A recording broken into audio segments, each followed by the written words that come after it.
Mais effectivement, Madame Lambert était présente ce matin à Genève. Elle s'exprimait dans le cadre d'une table ronde en marge bien, de la session sur les droits de l'homme à l'ONU.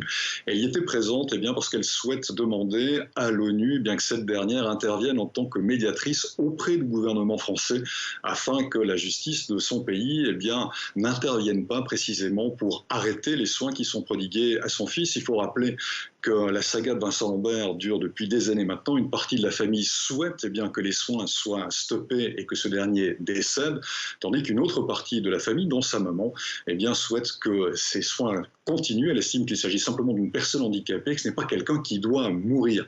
Alors évidemment, ce débat, cette discussion fait grand bruit en France, en Suisse un tout petit peu moins, parce que le droit à mourir dignement existe depuis bien longtemps dans la législation en Suisse.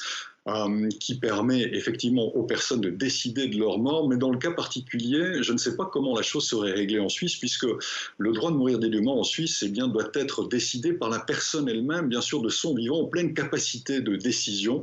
C'est une sorte de suicide assisté, ce n'est pas la parentèle qui peut décider si finalement il faut arrêter ou continuer des soins pour une personne qui ne serait plus capable de vivre de manière autonome.